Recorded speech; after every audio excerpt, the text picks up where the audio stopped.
The telegram arrived on a Tuesday afternoon in May of 1876, and Tessa Vaughn held it in trembling hands as her Aunt Florence read the words aloud with unconcealed disdain. "Another rejection," Florence announced to the small gathering of women in the parlor of her boarding house in Empire City, Nevada, her voice carrying that particular tone of satisfaction that came from being proven right. "That makes what? The fifth suitor who has declined." Tessa felt the familiar burn of humiliation creep up her neck as the other women exchanged knowing glances. She was 22 years old, plain-faced with mousy brown hair that refused to hold a curl, and possessed of what her aunt called unfortunate opinions about books, education, and a woman's right to speak her mind. In a mining town where available women were scarce and marriages of convenience common, she had somehow managed to become unmarriageable. "Perhaps if you would stop writing those letters filled with your thoughts on literature and philosophy," Florence continued, snatching the telegram from Tessa's hands, "you might actually secure a husband. Men do not want a wife who thinks she is clever." "Then perhaps I should not want a man who fears intelligence," Tessa replied quietly, though her heart hammered in her chest. She had learned long ago that speaking up only brought more ridicule, but sometimes the words escaped despite her best efforts. The women in the parlor laughed, the sound sharp and cutting. Martha Winters, a widow who lived on the second floor, shook her head with mock sympathy. "Still dreaming of a love match, dear. At your age, with your prospects, you should be grateful for any offer at all." "She still thinks some prince will ride in and sweep her off her feet," added Constance Moore, whose own marriage to a prosperous merchant had elevated her social standing considerably. "She fills her head with those dreadful novels and actually believes in romance." Tessa stood, her hands clenched at her sides. "Excuse me," she managed, her voice barely above a whisper. She fled to the tiny room she rented from her aunt, the sound of their laughter following her up the narrow stairs. Once inside, she pressed her back against the door and closed her eyes. They were not entirely wrong. She did hope for love, for partnership, for someone who might value her mind as much as her domestic skills. She had learned to read at her father's knee before he died, had devoured every book she could find, and genuinely believed that somewhere in this vast Western territory there might be a man who would appreciate rather than resent her education. But 5 rejections in as many months had begun to wear down even her stubborn optimism.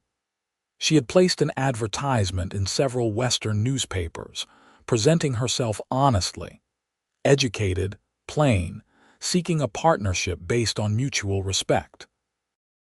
The responses had been promising at first, but once the men learned more about her, once they understood she had opinions and expected to be heard, they invariably withdrew their offers. Tessa moved to the small window that overlooked the dusty main street of Empire City. The town had sprung up around the silver mines, a hodgepodge of wooden buildings and tents that housed miners, merchants, gamblers, and those who serviced them all. It was rough and lawless, and exactly the kind of place where a woman alone was vulnerable. Her aunt had taken her in after her father's death 3 years ago, but the charity came with a price. Constant reminders of her dependence, her failings, her impossible hopes. She pulled out the worn notebook where she kept her private writings, the poems and observations she would never share with anyone. On the inside cover, she had copied a quote from a book her father had given her. "Hope is the thing with feathers that perches in the soul." Emily Dickinson's words had sustained her through dark times, but lately that hope felt increasingly fragile. A knock at her door made her jump. "Tessa!" Her aunt's voice was clipped. "There is work to be done. The beds need changing and the evening meal will not cook itself." "Coming," Tessa called back, tucking the notebook under her thin mattress. She had learned to hide the things that mattered most. The next morning, Tessa was scrubbing the boarding house floors when her aunt appeared with another telegram. Florence's expression was different this time, less triumphant and more calculating. "Another response to your advertisement," she said, tapping the paper against her palm. "From a rancher, Zane Randolph. He owns property north of here, near the Ruby Mountains. Cattle and horses, apparently quite successful." Tessa sat back on her heels, her hands dripping soapy water. "What does he say?" Florence's lips pursed as she read. "He says he received your advertisement from a copy of the Territorial Enterprise. He is looking for an educated woman who can help manage his ranch accounts and teach his younger sister to read. He is 30 years old, unmarried, and willing to enter into a marriage of partnership and mutual respect." She looked up, her eyes narrowed. He actually underlined the word educated. As though it were a virtue. Something flickered in Tessa's chest, dangerous and bright. "May I see it? You will respond appropriately," Florence said, finally handing over the telegram. "None of your usual forthright nonsense. Men say they want honesty until they get it." But Tessa barely heard her. She was reading the brief message, her eyes catching on certain phrases. Educated woman, partnership, mutual respect. The words seemed almost too good to be true, as though someone had plucked them directly from her desperate hopes. Over the next 3 weeks, Tessa and Zane Randolph exchanged a series of letters that felt like nothing she had experienced before. He wrote in a clear, straightforward hand about his ranch, about the challenges of managing cattle in the high desert country, about his 17-year-old sister Caroline, who had come to live with him after their parents died in a typhoid outbreak 2 years prior. He asked her questions about her education, her interests, her views on everything from books to religion to the political situation with the local Paiute tribes. And unlike every other man who had responded to her advertisement, he did not withdraw when she answered honestly. When she wrote about her love of poetry, he responded with a quote from Tennyson. When she expressed her belief that women should have access to the same education as men, he agreed and asked her thoughts on how to improve Caroline's limited schooling. When she admitted that she was not beautiful or accomplished in the traditional feminine arts, he wrote back that beauty faded, but an interesting mind lasted a lifetime. "You are setting yourself up for disappointment," Florence warned as Tessa carefully composed what would be her final letter before making a decision. "Men lie in letters. You will arrive at this ranch and discover he is nothing like what he claims." Martha Winters, happening to pass through the parlor, paused to add her own discouragement. "A successful rancher looking for an educated wife. He is probably deformed or cruel or both. Why else would he not simply marry one of the local girls?" "Perhaps because the local girls are not educated," Tessa said, then immediately regretted it when both women's faces hardened. "Pride comes before a fall," Florence said coldly. "But go ahead and throw yourself away on some stranger in the mountains. Do not come crying back to me when you discover the truth." But Tessa had made her decision. In his last letter, Zane had asked if she would be willing to come to the ranch for a trial period of 1 month. If at the end of that time they both agreed the arrangement would work, they would marry. If not, he would pay her way back to Empire City and compensate her for her time. It was more than fair, more than generous, and more than anyone else had offered her. She wrote back accepting his proposal. The journey north took 2 days by stagecoach, the road climbing steadily into high country where sagebrush gave way to juniper and pine. Tessa had only a single trunk containing all her worldly possessions. A few dresses, her precious books, her father's pocket watch, and the notebook filled with her writings. As the landscape grew more rugged and beautiful, she felt something loosen in her chest. Whatever awaited her at the Randolph Ranch, it could not be worse than the slow suffocation of life with her aunt. The stagecoach let her off at a small settlement called Ruby Springs, barely more than a general store, a blacksmith, and a saloon. A man was waiting there, leaning against a buckboard wagon, and Tessa knew immediately it was Zane Randolph. He was tall and lean, built like someone who spent his days in physical labor, with sun-weathered skin and dark hair that curled slightly at his collar. His face was angular and serious, with deep-set eyes that seemed to assess everything carefully. He was not handsome in the conventional sense, but there was something compelling about him, a quiet strength that drew the eye. "Miss Vaughn," he said, straightening as she approached. His voice was deep and measured. "Mr. Randolph," she replied, suddenly aware of how disheveled she must look after 2 days of travel. "Thank you for meeting me." He picked up her trunk as though it weighed nothing. "Welcome to Ruby Valley. The ranch is about an hour's drive from here." He loaded her trunk into the wagon, then offered his hand to help her up to the seat. His palm was calloused, but his grip was gentle. As they drove north along a rutted track, Tessa studied him from the corner of her eye. He sat easily, handling the horses with casual competence, his attention on the road ahead. The silence stretched between them, not uncomfortable exactly, but weighted with all the unasked questions. Finally, he spoke. "I imagine you have concerns about the arrangement, about me." "I would be foolish not to," Tessa said carefully, "as you likely have concerns about me. Fair enough." He glanced at her, and she saw a hint of something that might have been humor in his eyes. "You want to know if I am a drunkard, a tyrant, or concealing some terrible flaw that makes me unmarriageable in conventional terms." The bluntness startled her into honesty. "Yes, I drink occasionally, but not to excess. I have a temper, but I have never raised a hand to anyone who did not deserve it, and I would never strike a woman or a child.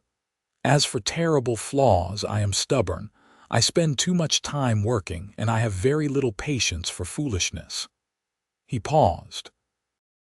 "The reason I have not married before now is that this ranch takes all my time and attention. The women I have met in town want a husband who will socialize and attend church picnics and spend his Sundays in idleness. I do not have that luxury. I need a partner who understands that a ranch this size requires constant work." Tessa absorbed this. "And you believe I will understand that? You grew up working in your aunt's boarding house. You understand what it means to labor from dawn to dusk. And you are educated enough to help with the accounts, the correspondence, the 100 small tasks that I currently neglect because I do not have time." He looked at her directly now. "I am not offering you an easy life, Miss Vaughn, but I am offering you an honest one with respect and partnership. That is what you asked for in your advertisement." "It is," she admitted. Her heart was beating fast. This was more directness than she had experienced from any man, and it was both frightening and exhilarating. "I should tell you that my aunt and her friends believe I am making a terrible mistake. They think you must be hiding something." "What do you think?" The question hung in the air between them. Tessa considered it seriously, looking at his weathered profile, his strong hands on the reins, the way he sat straight-backed and alert. "I think I will find out soon enough. But I am willing to try." Something that might have been a smile touched the corner of his mouth. "That is honest, at least." The ranch appeared as they crested a rise, and Tessa caught her breath. It was not grand or fancy, but it was substantial. A main house built of logs and stone, a large barn, several outbuildings, corrals holding horses and cattle. Mountains rose behind it, purple and gold in the afternoon sun, and a creek ran through the property, lined with cottonwoods just beginning to leaf out in the spring warmth. "It is beautiful," she said, and meant it. Zane looked at his property with the eyes of someone who saw both its potential and its demands. "It is hard country. Winters are brutal. Water is scarce in summer, but yes, it has its moments." A girl appeared on the porch of the main house, shading her eyes against the sun. She was slight and pretty, with the same dark hair as Zane, worn in a long braid down her back. "That is Caroline," Zane said, his voice softening slightly. "She has been nervous about your arrival." Caroline came down to meet them as Zane pulled the wagon to a stop. Up close, Tessa could see the girl's anxiety in the way she twisted her hands in her apron, the uncertain smile on her face. "Caroline, this is Miss Tessa Vaughn," Zane said, climbing down and offering Tessa his hand again. "Tessa, my sister Caroline." "It is nice to meet you," Tessa said warmly, hoping to put the girl at ease.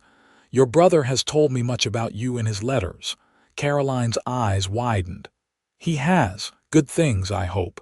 Very good things. He says you are an excellent horsewoman and that you run this household with great capability."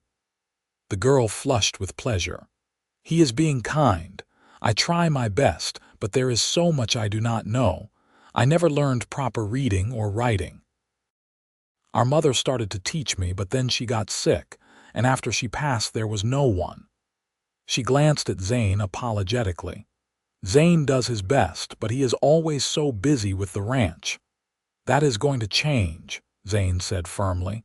"Tessa is here in part to help with your education. If you are willing." "Oh, I am willing." Caroline's face lit up. "I have been practicing my letters every night, trying to prepare." Tessa felt a rush of affection for this earnest girl. "Then we will get along wonderfully. I love teaching." Zane carried her trunk inside, and Tessa followed, curious about what the house would reveal. The interior was neat but sparse, clearly kept by someone who valued function over decoration. The main room held a large fireplace, a sturdy table with chairs, shelves lined with account books and a few volumes that looked well read. A hallway led to what Tessa assumed were bedrooms. "I have prepared the guest room for you," Caroline said, a little shyly. "It is not much, but I put fresh linens on the bed and there are wildflowers on the table." The room was indeed simple. A bed, a dresser, a small table with a pitcher and basin, and a window that looked out toward the mountains. But the quilt on the bed was beautiful, clearly handmade, and there was indeed a jar of purple lupine on the table, their sweet scent filling the small space. "It is perfect," Tessa said, and saw Caroline's shoulders relax. "Thank you for making me feel welcome." That first evening was awkward in the way that all first evenings with strangers must be. Caroline had prepared a simple supper of venison stew and fresh bread, and they ate at the large table while making careful conversation. Tessa learned that Caroline was indeed 17, that she loved the horses more than anything else on the ranch, that she was desperately lonely for female companionship, but too shy to admit it directly. Zane spoke little, but Tessa noticed the way he watched his sister with quiet affection, the way he made sure her water glass was full, the way he gently corrected her when she started to apologize for the simple meal. He was not demonstrative, but his care was evident in small gestures. After supper, Caroline showed Tessa around the ranch while Zane attended to evening chores. The girl chattered more freely without her brother present, showing off her favorite horses, explaining how the irrigation worked for the small vegetable garden, pointing out where the chickens roosted and where the milk cows were kept. "I know Zane wants me educated," Caroline said as they walked back toward the house in the gathering dusk. "And I do want to learn, but I am nervous too. What if I am not clever enough? Intelligence comes in many forms," Tessa said gently. "You manage this entire household. You understand the rhythms of the ranch. That requires tremendous intelligence. Reading and writing are simply tools like learning to use a rope or break a horse. They can be learned with practice and patience. Caroline looked at her with something like hope. You really think so? I know so. When they returned to the house, Zane was sitting at the table with a ledger spread before him, a lamp casting shadows across his serious face. He looked up as they entered. Tessa, when you are settled, I would like to show you the account books. If you are too tired, it can wait until tomorrow. I am not too tired, Tessa said, though in truth the long journey had exhausted her. But she was curious about this aspect of the ranch, about what he needed from her. Caroline bid them good night and disappeared into her room, leaving Tessa and Zane alone for the first time. He pulled out a chair for her and she sat, very aware of his proximity as he leaned over to show her the columns of numbers. I am not good with figures, he admitted, his voice low. I can keep track of the cattle, manage the breeding schedules, organize the work. But the financial side, the projections and planning, it takes me twice as long as it should. I make mistakes. He flipped through pages covered in scratched-out numbers and cramped notations. I was hoping you might have a better head for it. Tessa studied the ledgers, her mind already organizing the chaos.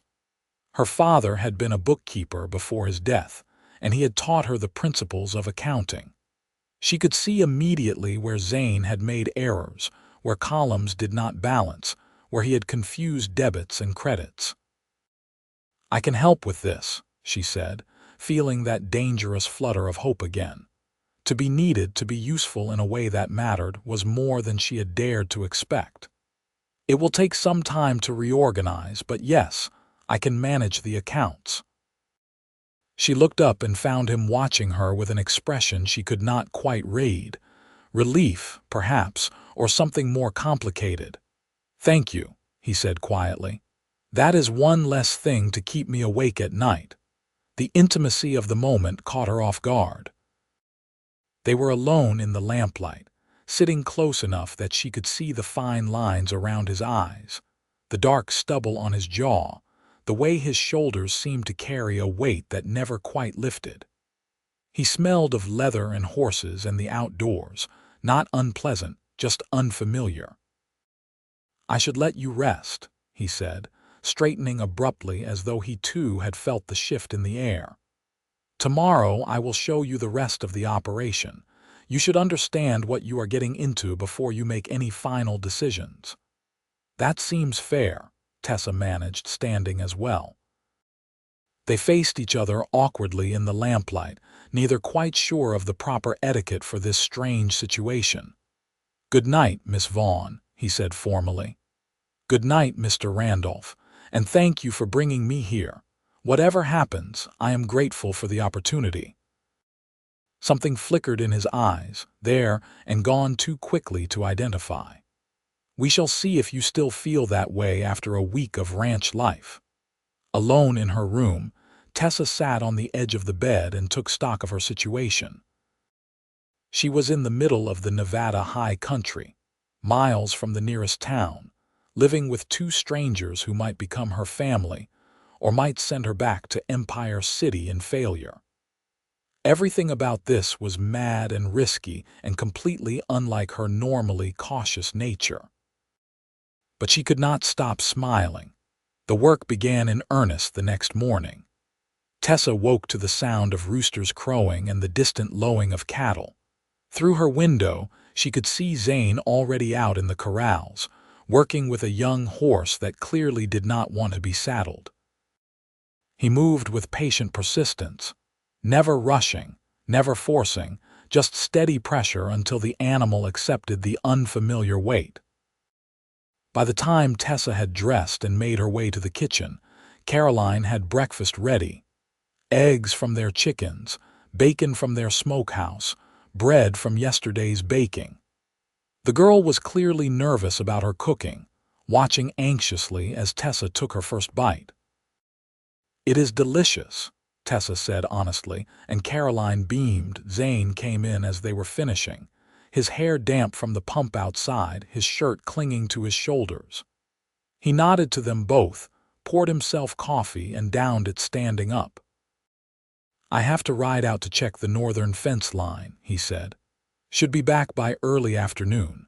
Tessa, if you want to start on those accounts, all the receipts and correspondence are in the wooden box on the shelf. Caroline can show you anything you need." "I will make a start," Tessa agreed. He paused at the door, looking back at her. "If this is not what you expected, if you want to leave, just say so. I will take you back to Ruby Springs, no hard feelings." "I am not leaving," Tessa said firmly. "Not unless you want me to." The corner of his mouth quirked up, almost a smile. "Good." Then he was gone, the door closing behind him, and Tessa was left with the strange warmth of that almost smile. The accounts were indeed a mess, but it was the kind of problem Tessa could solve. She spent the morning sorting receipts, checking calculations, creating new ledger pages with clearer organization. Caroline brought her tea and watched with fascination as Tessa worked, clearly amazed that anyone could make sense of the numbers. "How do you know what it all means?" the girl asked, perched on the edge of a chair. "My father taught me," Tessa said, pausing in her work. "He believed that women should understand finances as well as men. He said that a woman who could not manage accounts was at the mercy of any man who wanted to cheat her." "That seems wise," Caroline said thoughtfully. "Could you teach me that too, along with the reading and writing?" "I would be happy to. Mathematics is just another language once you understand the grammar of it." They worked together through the afternoon, Tessa explaining the basics while Caroline absorbed everything with an eagerness that made teaching a joy. By the time Zane returned, dusty and tired, Tessa had made significant progress and Caroline had successfully calculated the cost of feed for the chickens over a month. "The northern fence needs repair," Zane reported, washing up at the basin. "I will take the wagon up tomorrow with materials. Should take most of the day." "I can manage things here," Caroline said quickly. "Tessa and I have lessons planned." Zane looked at Tessa, something questioning in his expression. "You are settling in, then?" "I am," she said. "The accounts are in worse shape than I expected, but nothing that cannot be fixed with time. And Caroline is an excellent student." The girl flushed with pride at the praise. Zane's expression softened as he looked at his sister. "Good. That is good." Over supper, Tessa broached a subject that had been on her mind. "Mr. Randolph, I notice you have very few books in the house. If Caroline and I are to have proper lessons, we will need more reading material. Would it be possible to order some from San Francisco? What would you need?" he asked, not dismissing the idea out of hand as she had half feared. A primer for Caroline to start with, certainly. Some history and geography texts, poetry perhaps, and some novels for when her reading improves. "Novels?" Zane raised an eyebrow. "I thought you were here to educate her, not fill her head with romantic nonsense." Tessa felt herself bristle. "Novels are not nonsense. They teach us about human nature, about morality, about the world beyond our immediate experience. Some of the greatest minds in history have been novelists." "They also teach young girls to expect things that real life cannot provide," Zane countered, but there was no real heat in his voice. He seemed to be testing her, seeing if she would back down. "Only if the reader cannot distinguish between fiction and reality," Tessa said firmly. "I credit Caroline with enough intelligence to understand the difference." Caroline looked between them with wide eyes, clearly unused to hearing anyone challenge her brother. Zane held Tessa's gaze for a long moment, then something that might have been approval crossed his face. "Make a list of what you need," he said. "I will send it with the supply order next week." It was a small victory, but it felt significant. Tessa ducked her head to hide her smile. The days settled into a pattern. Zane rose before dawn to work the ranch, often not returning until dusk. Tessa spent her mornings on the accounts and correspondence, her afternoons teaching Caroline. The girl proved to be a quick learner, hungry for knowledge in a way that made Tessa's heart ache for all the years she had gone without proper education. They read together from the few books available, worked on penmanship and spelling, practiced arithmetic using ranch examples that made the abstract concrete. Caroline blossomed under the attention, growing more confident, more articulate, more willing to venture opinions. In the evenings, after supper, Zane would sometimes join them at the table, listening to Caroline read aloud or watching as Tessa explained some concept. He rarely spoke during these sessions, but his presence was not unwelcome. Once, when Caroline stumbled over a difficult word, he gently corrected her pronunciation, revealing that he was more educated than he pretended. "You read well," Tessa observed after Caroline had gone to bed and she and Zane were left alone with the ledgers. "My mother insisted on it," he said, not looking up from the column of figures he was trying to understand. "She was educated back east, came west with my father against her family's wishes. She made sure my brother and I could read and write and cipher, even though my father thought it was a waste of time for boys who would grow up to be ranchers." "Your brother?" Tessa asked carefully. Zane had never mentioned a brother in his letters. His jaw tightened. "Died 5 years ago. Riding accident." The words were clipped, final, clearly not open for further discussion. "I am sorry," Tessa said quietly. He nodded once curtly and returned his attention to the ledger. The moment of openness had closed and Tessa did not try to force it wider. She was learning that Zane Randolph kept his own counsel, revealed himself in small increments, and could not be rushed. But she was also learning other things about him.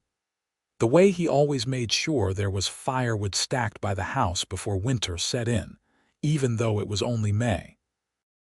The gentle patience he showed with animals, never cruel even when frustrated.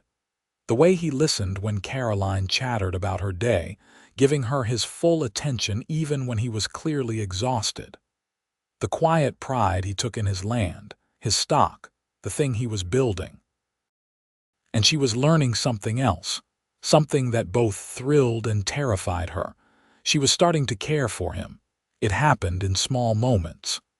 The way her heart lifted when she heard his step on the porch at the end of the day. The pleasure she took in presenting him with the newly organized accounts, seeing the relief in his eyes. The warmth that spread through her when he praised Caroline's progress, giving Tessa credit for the girl's improvement. The unexpected intimacy of sitting across from each other in lamplight, working in companionable silence. She had been at the ranch for 2 weeks when the first real test came. Zane had gone into Ruby Springs for supplies, leaving Tessa and Caroline alone. In the late afternoon, 3 men rode up to the ranch, rough-looking characters who worked at one of the mines to the south. Tessa stepped onto the porch as they dismounted, instinctively moving to block the door. "Can I help you, gentlemen?" The leader, a man with a scar across his cheek and eyes that made her skin crawl, looked her up and down with undisguised interest. "Heard Randolph had himself a new woman. Come to see for ourselves." "Mr. Randolph is not here at present," Tessa said, keeping her voice level despite her racing heart. "If you have business with him, you can return tomorrow." "Oh, we got business," Scarface said, stepping closer. "Randolph owes us for some work we did on his fence line last month. Figured we would collect. Mr. Randolph has paid all his outstanding debts," Tessa said firmly. She had just gone through all the receipts and knew this for a fact. "If you have a legitimate claim, you can present it to him directly." "You calling me a liar?" The man's voice turned ugly. Behind her, Tessa heard the door open and Caroline's frightened voice. "Tessa, go back inside," Tessa said without turning around. "Now, Caroline." The girl obeyed, but Tessa could feel her hovering just inside the doorway. The three men were spreading out now, clearly intending to intimidate. Tessa's mind raced. The nearest neighbor was miles away. Zane would not be back for hours. She had no weapon, no way to defend herself or Caroline if these men decided to push their way inside. But she had something else. The same stubborn defiance that had gotten her mocked in Empire City. "This is private property," she said, putting every ounce of authority she could muster into her voice. "You are trespassing. I suggest you leave now before Mr. Randolph returns and deals with you himself." One of the other men, younger and more nervous than Scarface, shifted uncomfortably. "Maybe we should go, Jake. Randolph is not a man to cross." But Jake was not backing down. "I think maybe we will just wait for him, inside where it is comfortable. You are going to invite us in, nice and polite." He took another step toward the porch. Tessa felt her fear transform into cold fury. She had escaped her aunt's house, traveled across dangerous country, risked everything on the slim hope of building a better life. She would not let these men take it from her. "No," she said clearly. "I am not." "You little—" Jake lunged forward, clearly intending to grab her. The rifle shot cracked through the air and everyone froze. Tessa turned to see Caroline in the doorway, Zane's Winchester in her shaking hands, the barrel pointed at the sky. "The next one goes lower," the girl said, her voice trembling but determined. "My brother taught me to shoot. I do not miss." For a long moment no one moved. Then Jake spat in the dust and backed toward his horse. "This is not over. Tell Randolph we were here. Tell him we will be back."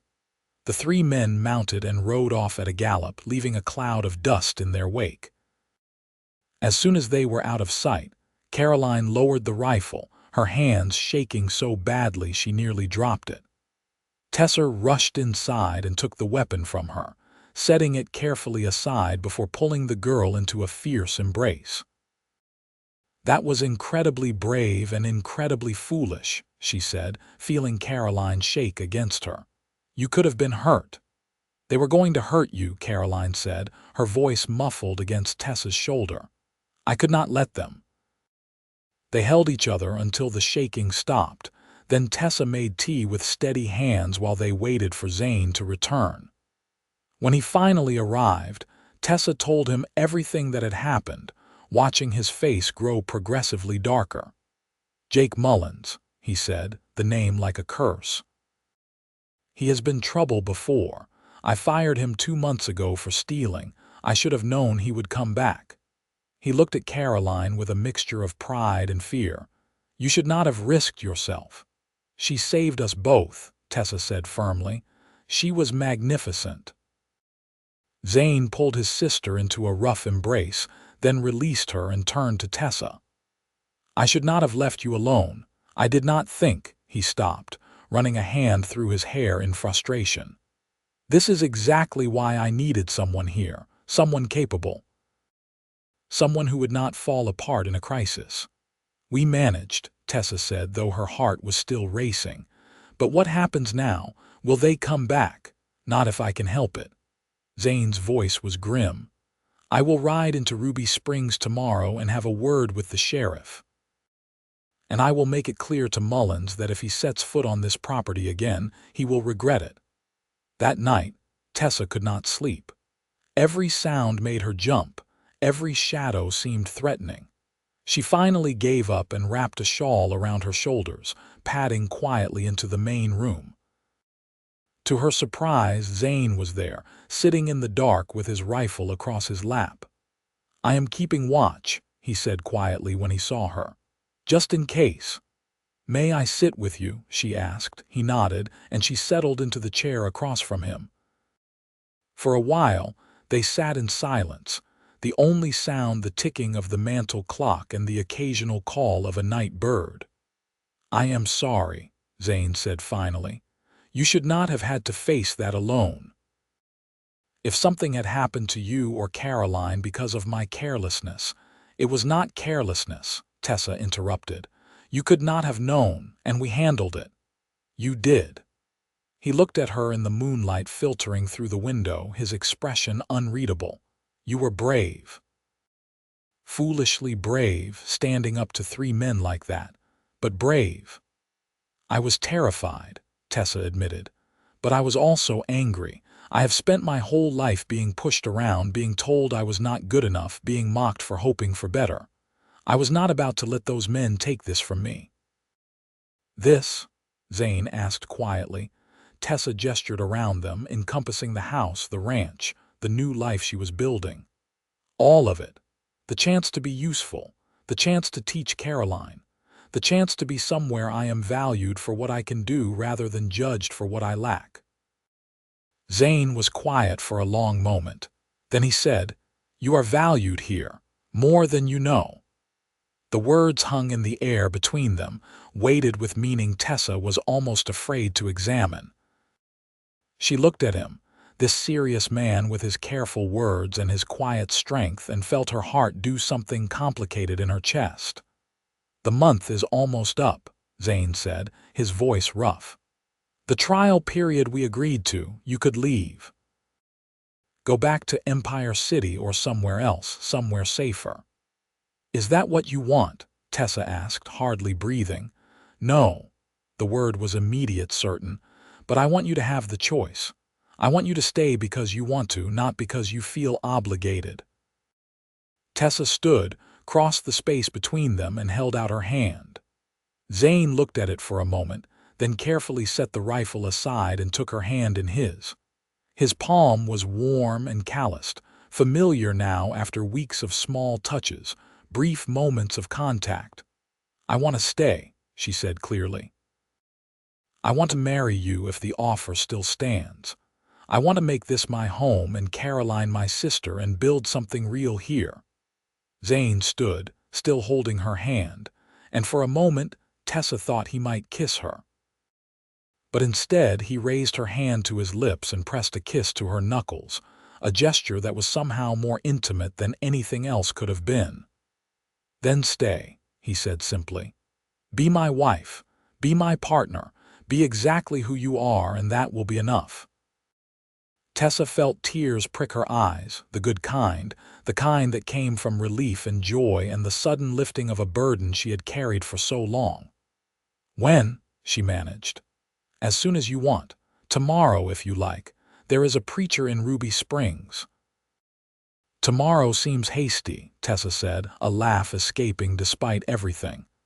"Perhaps we could wait a few days.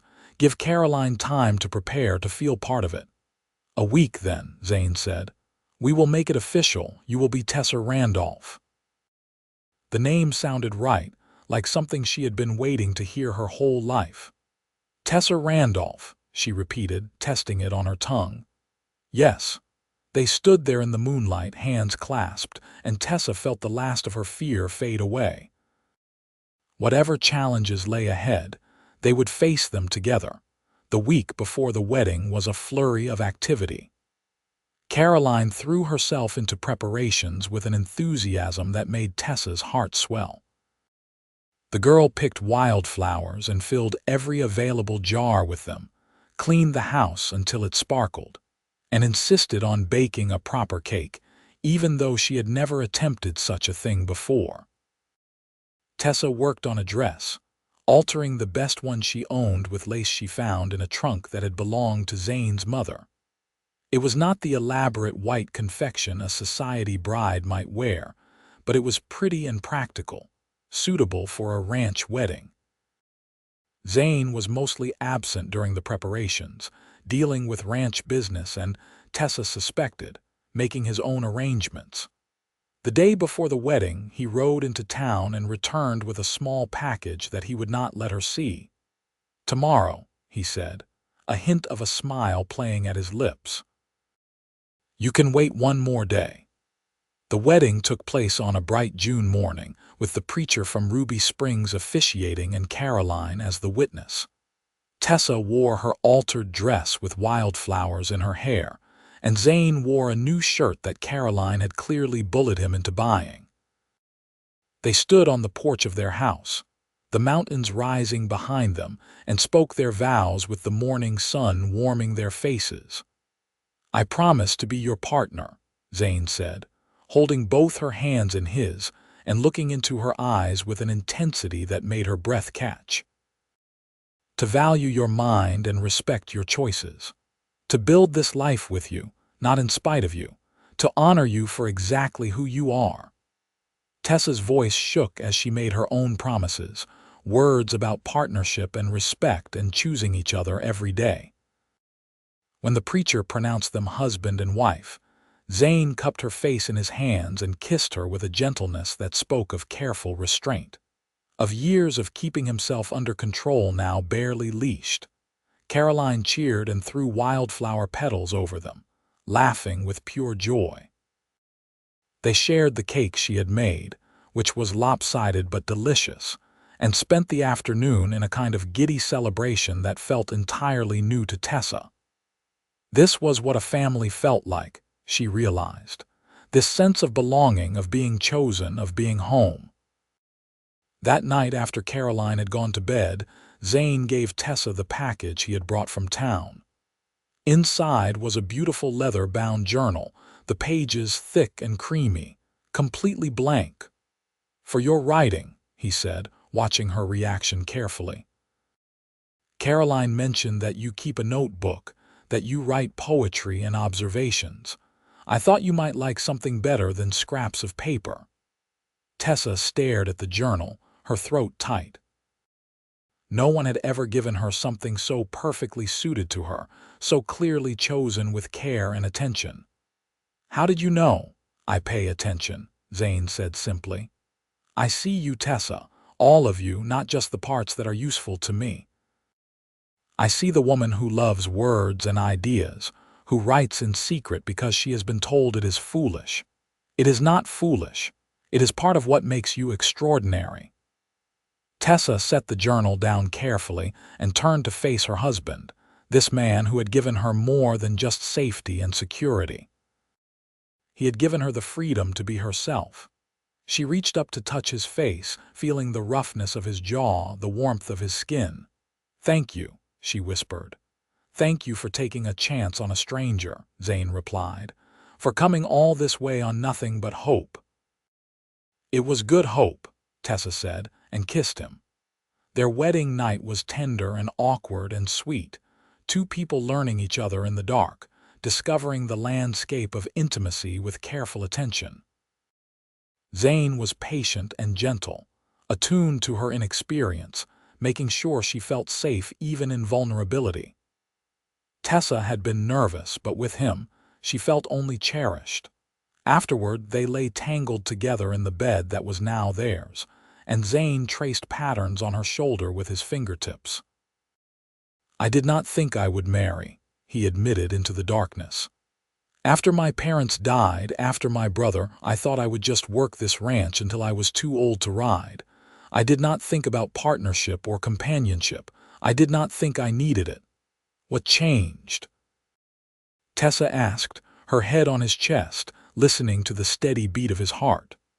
"I saw Caroline withering without guidance, without a woman's influence. I saw the accounts getting more chaotic. I saw the loneliness of the life I had built and realized it was not sustainable." He paused. "And then, I read your advertisement.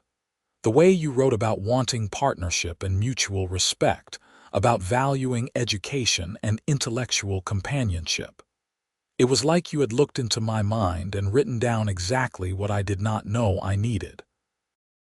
"I was so certain no one would respond," Tessa confessed.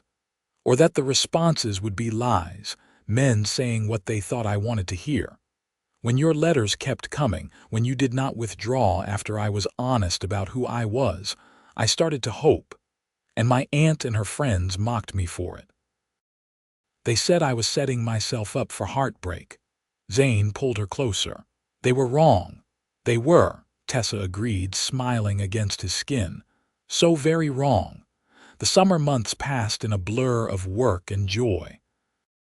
Tessa took over the accounts completely, bringing order to the chaos and implementing systems that made tracking expenses and income much simpler.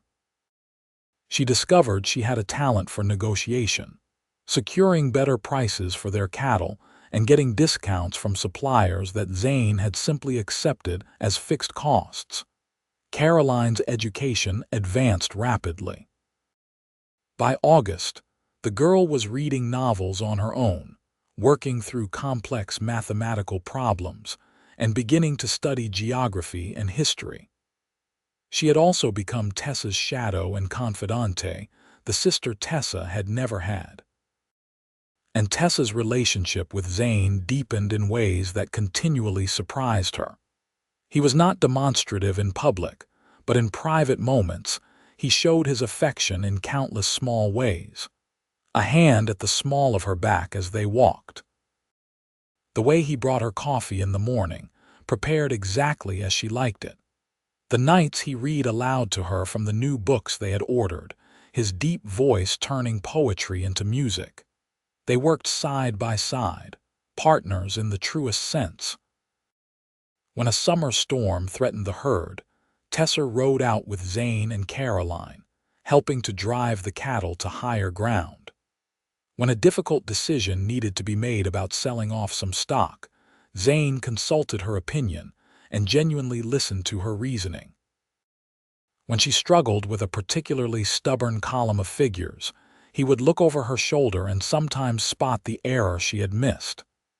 "We make a good team," he said one evening as they reviewed the accounts together, his statement both simple and profound. "We do," Tessa agreed, leaning against his shoulder. "Better than I ever imagined." In September, word came that Jake Mullins and his friends had been arrested for robbery and were awaiting trial in Carson City. The sheriff made a special trip out to the ranch to tell them, and Tessa felt a weight lift that she had not fully acknowledged carrying. "You are safe now," Zane said after the sheriff left. "They will not bother you again." But Tessa had learned something important in the months since that frightening afternoon. "I was never truly in danger," she said. "Not with you and Caroline. We protect each other. That is what family does." The word family still felt new and precious on her tongue, something she was claiming for the first time in years. Zane pulled her close, kissing the top of her head, and she felt the absolute rightness of where she was.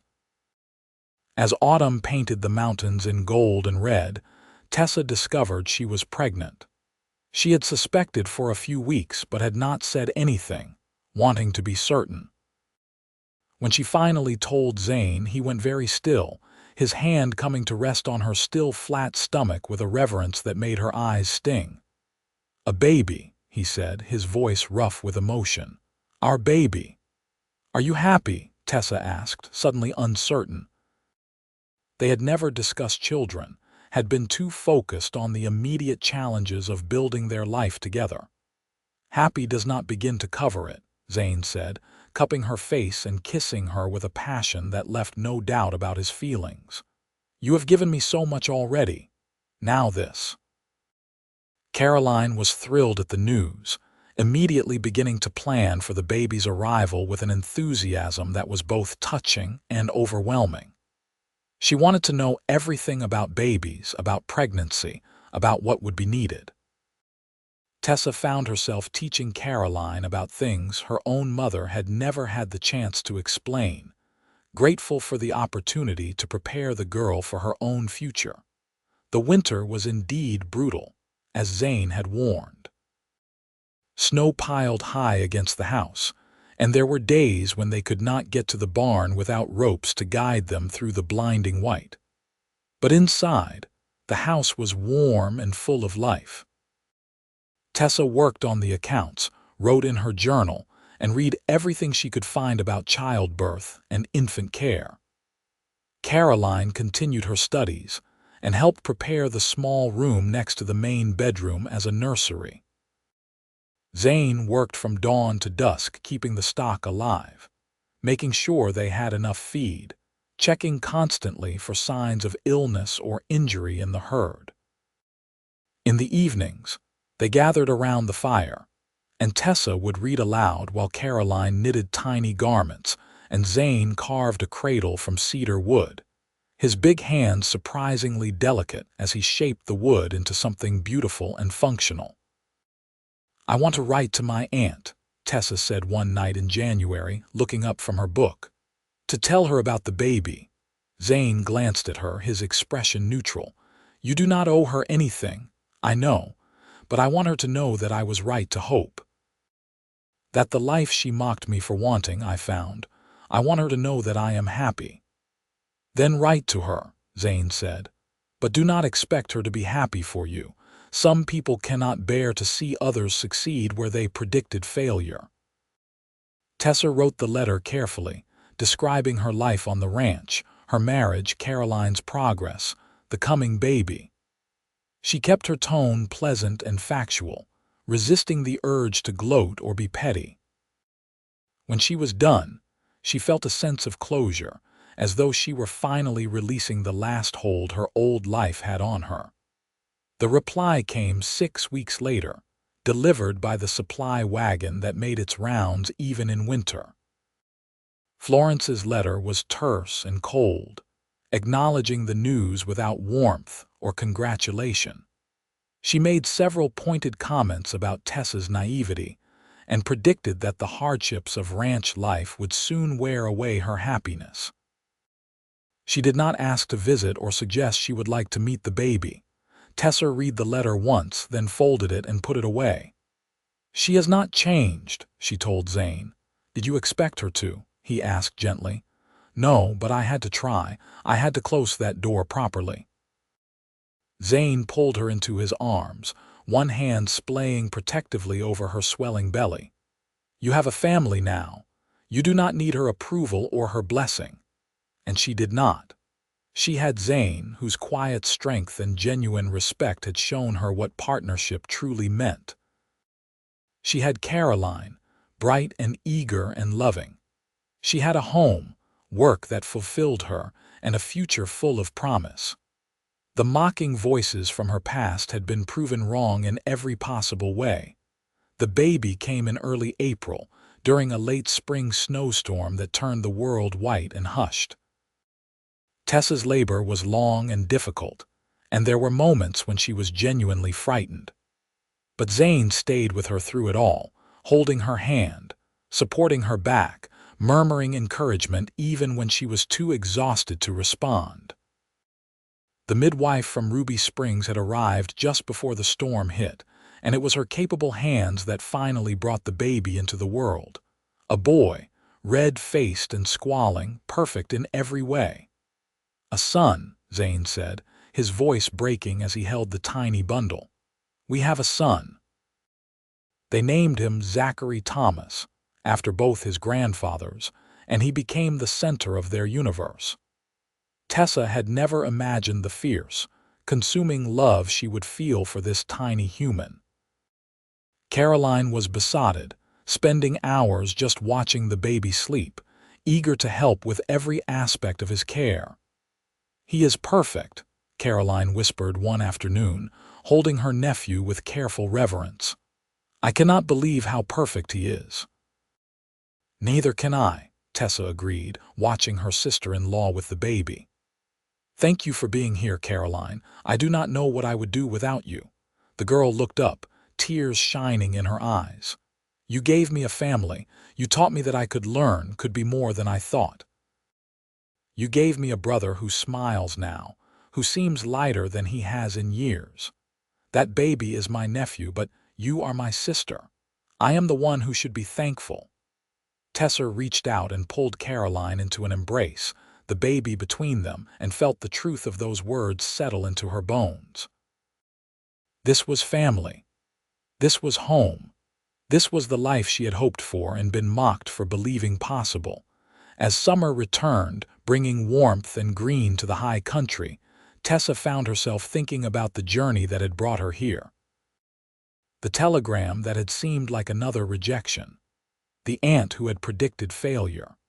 The women in Empire City who had laughed at her hopes. All of them certain that she was being foolish, that her dreams were unrealistic, that she should settle for whatever scraps life offered her. But she had been right to hope. Every dream she had cherished, every wish she had been too afraid to speak aloud, had come true in ways more beautiful than she could have imagined. Zane was not a perfect man, but he was perfect for her, a partner who valued her mind and respected her voice. Caroline had blossomed into a confident young woman, her education opening doors that had seemed permanently closed. And little Zachary, with his father's dark eyes and his mother's stubborn determination, represented the future they were building together. "What are you thinking about?" Zane asked, coming up behind her where she stood on the porch, the baby sleeping in her arms. "About hope," Tessa said, leaning back against his solid warmth. "About how I was right to hope, even when everyone told me I was being foolish." Zane wrapped his arms around both of them, his chin resting on top of her head. "You were never foolish. You were brave. You knew what you wanted and you did not settle for less, even when it would have been easier." "I found what I wanted," Tessa corrected. "I found you." They stood there together as the sun set behind the mountains, painting the sky in shades of orange and gold. From inside the house came the sound of Caroline singing as she prepared dinner, her voice clear and confident.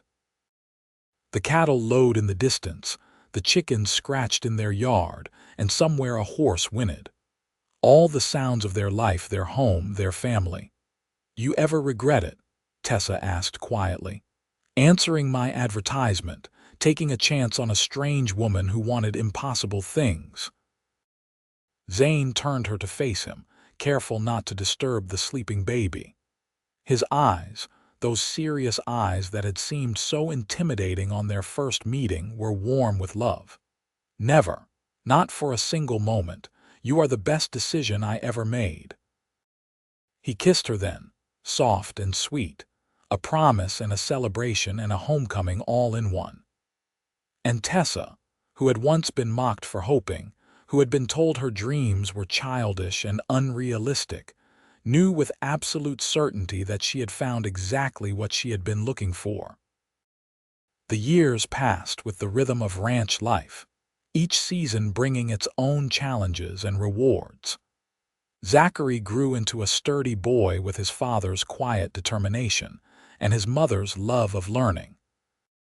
When he was 3, a daughter joined the family, Grace Ann, who had Tessa's brown hair and Zane's serious expression. 2 years after that came another son, William, who was sunny and gregarious from the moment he drew breath. The ranch prospered under their joint management. Tessa's careful accounting and negotiation skills, combined with Zane's knowledge of livestock and land management, made them one of the most successful operations in Ruby Valley. They expanded gradually, buying additional land when it became available, improving their stock, building relationships with other ranchers and with the buyers who came through looking for quality cattle. Caroline grew into a beautiful and educated young woman, her confidence a far cry from the shy girl Tessa had first met. She had suitors, but she was particular, having learned from Tessa and Zane what a real partnership looked like. At 23, she married the new schoolteacher who had come to Ruby Springs, a quiet man who valued her intelligence and shared her love of books. They built a small house on the edge of the Randolph property, close enough to remain part of the family, far enough to have their own life. "I want what you and Zane have," Caroline had told Tessa before her wedding. "I want someone who sees me, really sees me, and values what they find. You taught me not to settle. Thank you for that." Tessa watched her sister-in-law marry the man she loved and felt the satisfaction of knowing she had made a difference. Not just in Caroline's life, but in the lives of her own children, who were growing up in a household where women's voices mattered, where education was valued, where partnership was modeled every day. On their 10th anniversary, Zane took Tessa on a trip to San Francisco, their first time away from the ranch together. Caroline and her husband stayed with the children, and for 1 week, Tessa and Zane were simply a man and woman in love, exploring the city, attending the theater, eating in restaurants, and staying in a hotel that felt impossibly luxurious after years of ranch life. "I never thanked you properly," Zane said one evening as they walked along the waterfront, watching the ships come and go, "for saying yes, for taking a risk on a stranger, for making my life immeasurably better." "You gave me everything I hoped for," Tessa replied, her hand secure in his. "A home, a family, work that matters, respect, love. Every single thing I dreamed about you made real." "We made real," Zane corrected. "Together, that is what partnership means." When they returned to the ranch, they found the children had made welcome home signs and Caroline had organized a celebration dinner. As they sat around the table, surrounded by the family they had built, Tessa thought about the woman she had been 10 years ago, desperate and mocked and clinging to hope with both hands. She had been right to hope. Every person who had laughed at her, every rejection she had received, every moment of doubt and fear, had led her to this moment, this life, this perfect, imperfect, beautiful reality. Zachary, now 10 years old, was reading aloud from a book of poetry, his siblings listening with varying degrees of attention. Grace was helping Caroline clear the dishes, chattering about wanting to learn to bake bread. Little William was sitting on Zane's lap, fighting sleep despite his best efforts to stay awake. "Mama," Zachary said, looking up from the book, "did you really come all the way here by yourself when you did not know Papa?" "I did," Tessa confirmed. "It was scary, but it was also brave." Sometimes the best things in life require us to be brave. "Were you scared he would not like you?" Grace asked, her young face serious. Tessa glanced at Zane, who was watching her with that look that still made her heart skip. "A little. But I was more scared of never taking the chance, of spending my whole life wondering what might have been." "I am glad you were brave," Zachary said solemnly. "Otherwise we would not be here." "Neither am I," Zane said quietly. "None of this would exist without your mother's courage." That night, after the children were asleep and Caroline and her husband had gone home, Tessa and Zane sat on the porch together, watching the stars emerge in the darkening sky. The air was cool and sweet, carrying the scent of sage and pine from the mountains. "Do you ever wonder what would have happened if I had not answered your advertisement?" Zane asked, his arm around her shoulders. "Sometimes," Tessa admitted, "but I do not dwell on it. This is my life, the one I chose, the one I fought for. Everything else is just speculation." "I would have been a lesser man," Zane said. "Lonelier, harder, missing something I did not even know I needed. You saved me in a way. You and Caroline and the children, you gave me a reason beyond just surviving." Tessa turned to look at him, this man who had become her whole world. Age had touched him with silver at his temples, lines around his eyes, but to her, he was as compelling as the day she had first seen him waiting at Ruby Springs. "You saved me too," she said, "from a life of bitterness and regret, from people who could not see my value. You gave me room to be myself, and that is the greatest gift anyone can give." They sat in comfortable silence, the kind that only came from years of knowing someone deeply. Inside the house, one of the children called out in their sleep, then settled again. The familiar sounds of home, of family, of the life they had built together. 15 years after that telegram arrived in Empire City, Tessa sat at her desk in the ranch house, working on the accounts as she did every morning. She was 37 now, no longer the frightened young woman who had fled her aunt's mockery.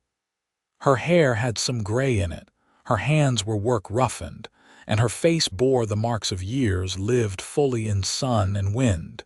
She was beautiful, though she still did not see it. But Zane saw it, told her regularly, proved it in the way he looked at her, touched her, chose her every day. The children were growing. Zachary, 15 now, was learning ranch management from his father, already showing the same quiet competence that had made Zane successful. Grace, 12, was passionate about horses and spent every free moment in the barn. William, 10, was the family scholar, always reading, always asking questions, reminding Tessa of herself at that age. There would be more children, Tessa and Zane had agreed.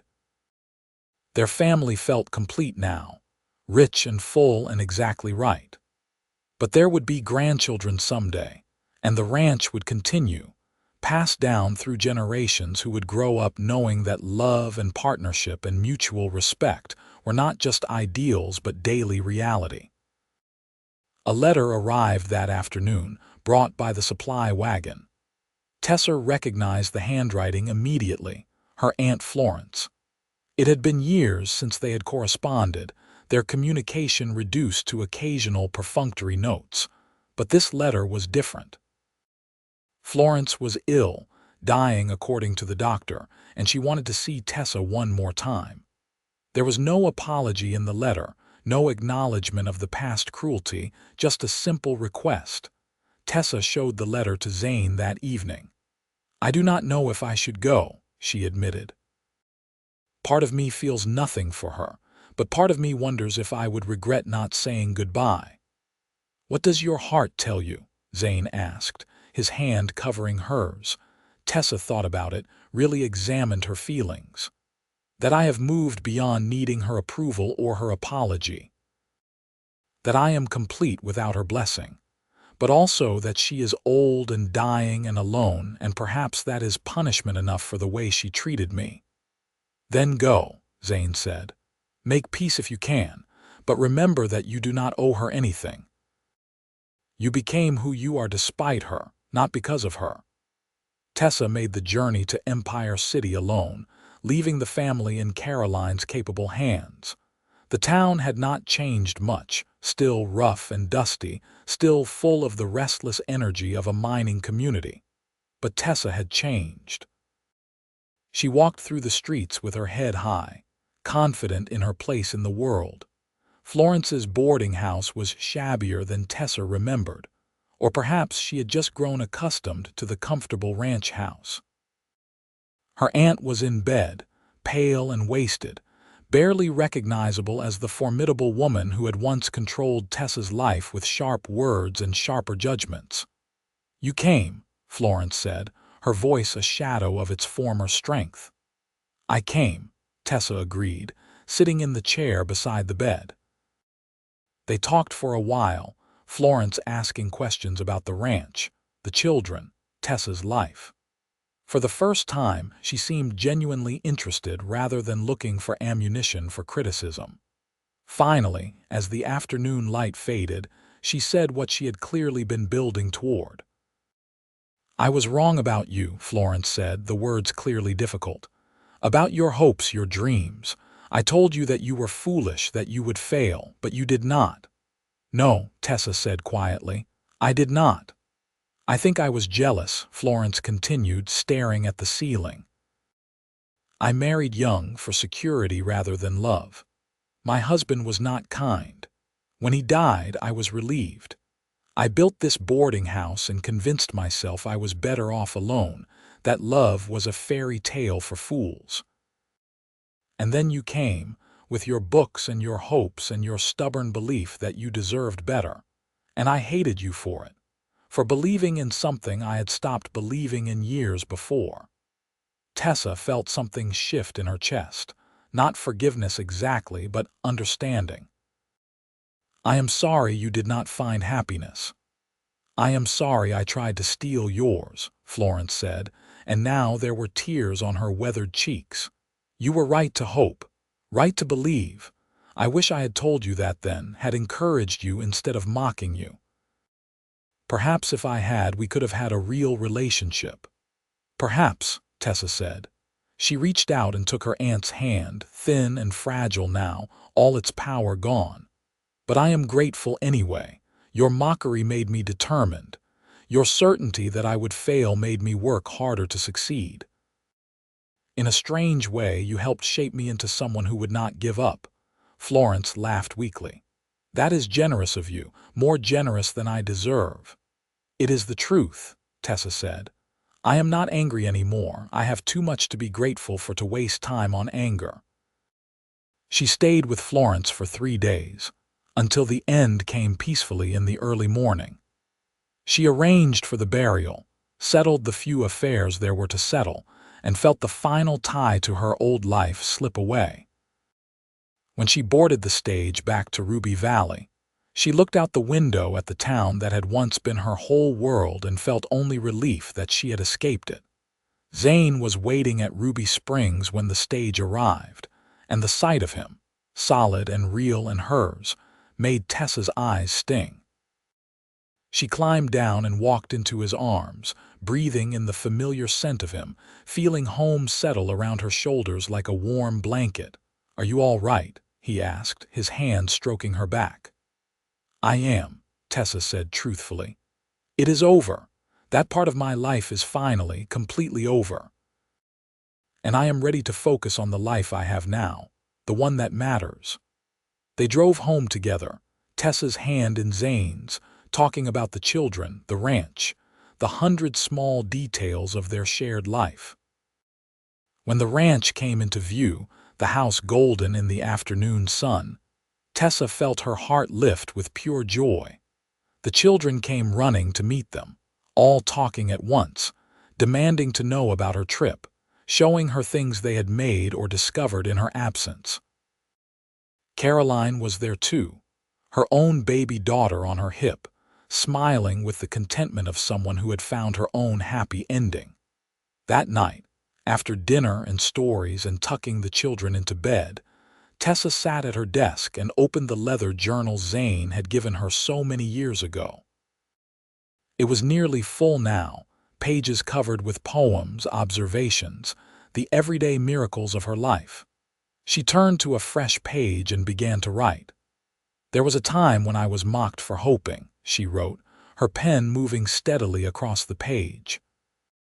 "When people who should have supported me told me my dreams were foolish, my expectations unrealistic. They laughed at the idea that someone like me, plain and poor and too outspoken, could find love and partnership and a life worth living. But I was right to hope.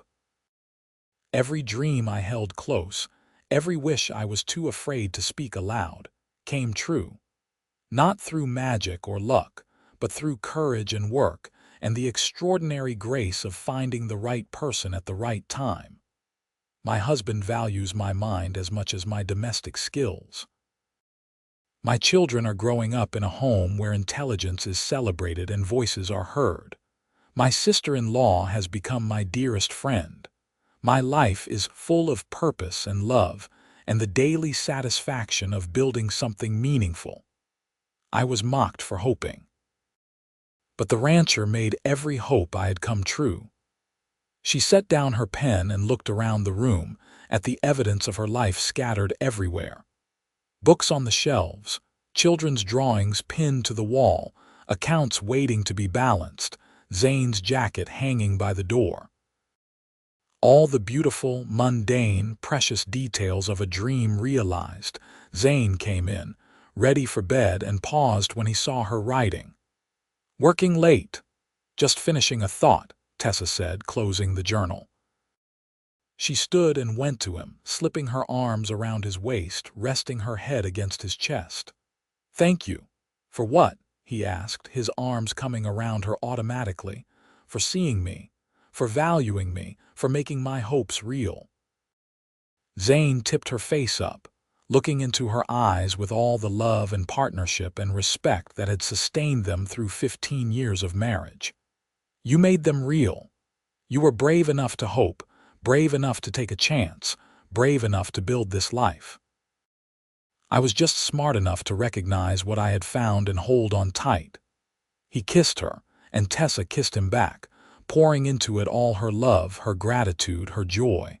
This was her life. This was her choice. This was her happy ending, and it was more beautiful than anything she had dared to dream.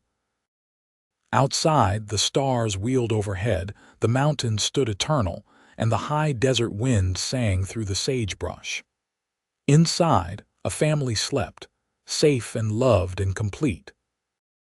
And Tessa Randolph, who had once been mocked for hoping, fell asleep in her husband's arms, knowing with absolute certainty that she had been right all along.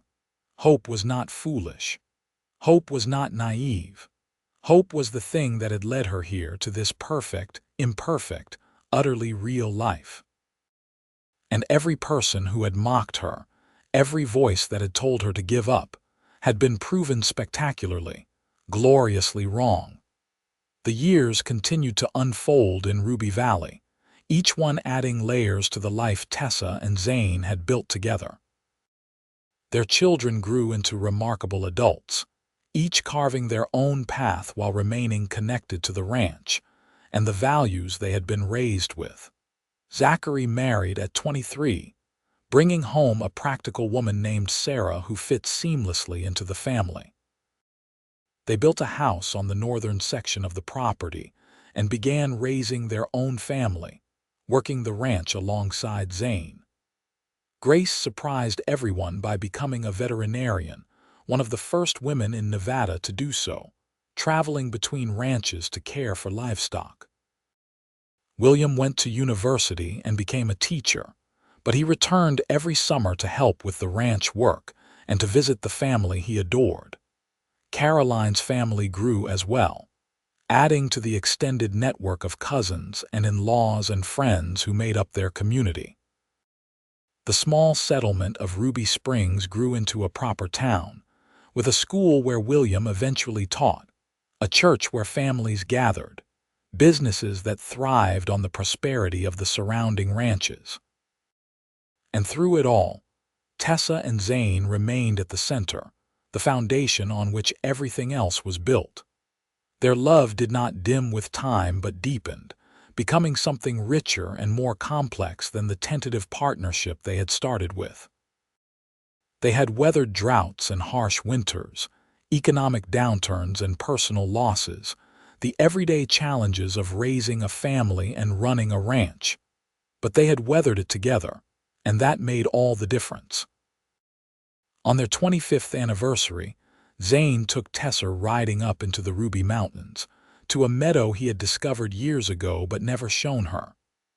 It was early summer, and the meadow was a riot of wildflowers, purple and yellow and white, stretching as far as the eye could see. "This is beautiful," Tessa breathed, dismounting to walk through the flowers.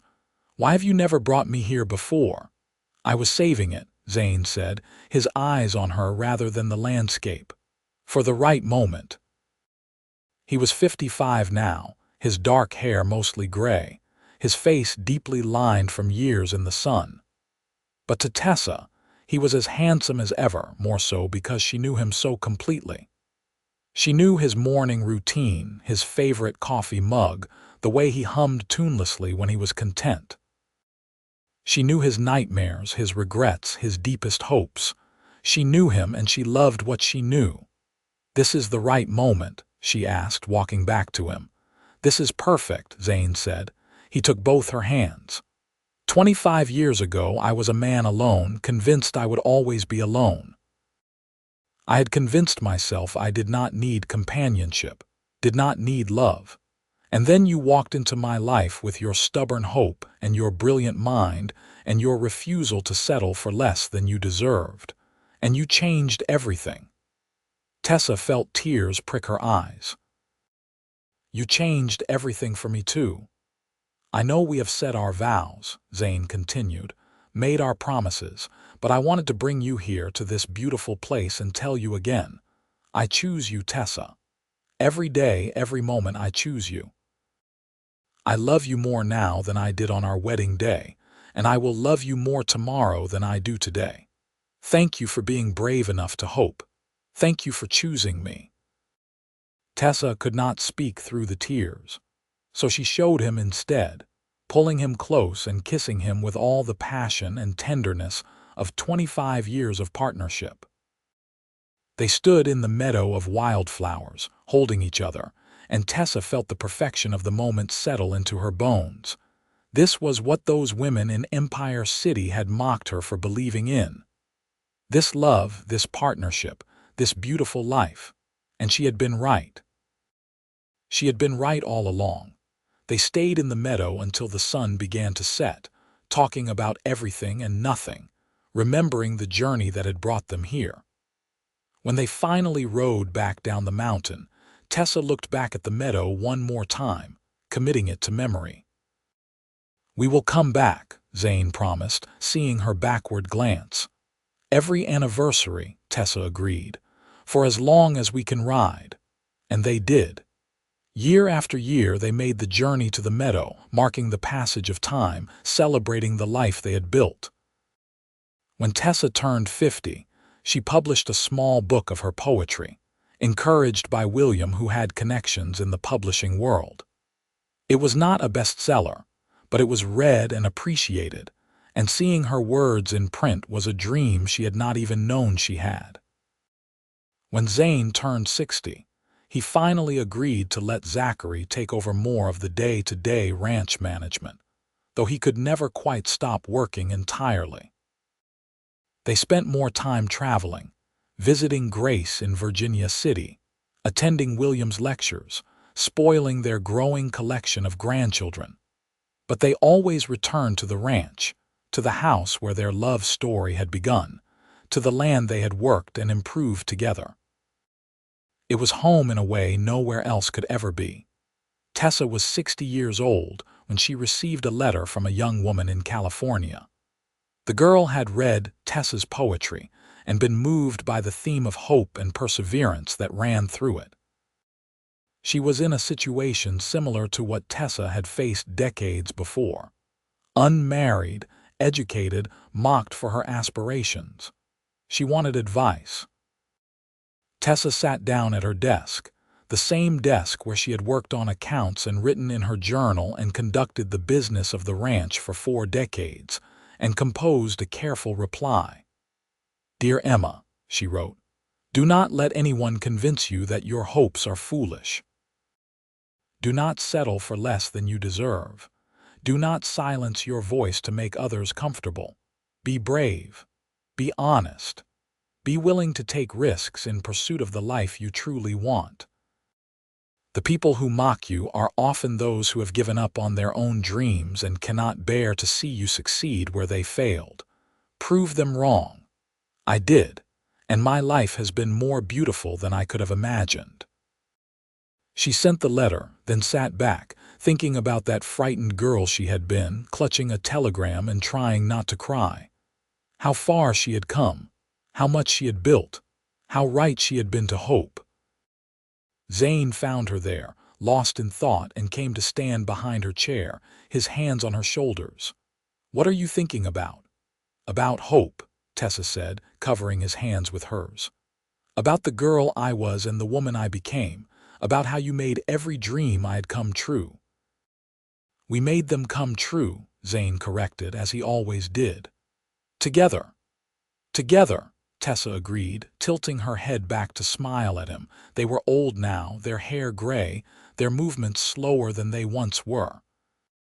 But their love was as strong as ever, tested and proven through decades of partnership.